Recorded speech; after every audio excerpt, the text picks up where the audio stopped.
Et donc on nous a rendu compte de la contribution des diocèses à cette enquête qui a été faite en vue du synode des évêques sur les jeunes, la foi et le discernement des vocations.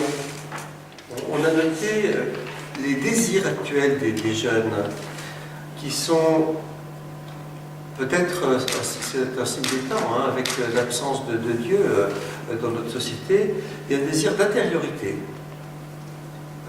On le voit à travers la présence des jeunes athésés, à travers le fait que les communautés monastiques, les monastères quand même accueillent des jeunes.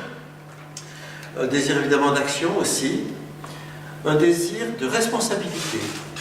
C'est-à-dire qu'on leur fait confiance et qu'on leur confie des responsabilités, notamment dans notre Église. Ça, c'est un défi pour l'Église d'accueillir les jeunes. Et puis, un désir de vie communautaire. On a noté la difficulté pour les jeunes d'intégrer pleinement nos communautés chrétiennes. Ça, c'est pas nouveau. C'est vraiment un défi majeur pour nos communautés. Si on ne veut pas qu'elles disparaissent, eh bien, il faut que les jeunes y soient pleinement partie prenante. On note aussi que les institutions, de manière générale, pas simplement l'institution chrétienne, catholique, l'Église, ont du mal à répondre aux attentes des jeunes.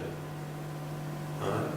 On voit bien le monde politique, voilà. Tout ce qui est institutionnel est a priori un petit peu déserté par les jeunes au profit d'une dynamique de réseau. On voit les réseaux sociaux qui fonctionnent à fond parce que c'est souple et qu'il n'y a pas de question d'autorité. Hein? Et l'autorité en tant que telle, l'autorité hiérarchique, l'autorité institutionnelle, eh bien, elle a besoin aujourd'hui de prouver sa validité. Donc les jeunes, ils ont aussi des attentes fortes. Et parmi ces attentes, on a noté comment construire son identité. Un jeune est en construction de son identité. Donc il attend des gens pour les aider à construire son identité. Comment poser des choix, hein?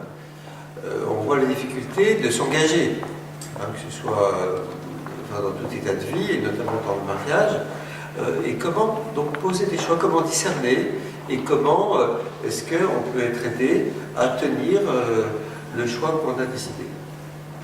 Comment unifier sa vie et lui donner sens.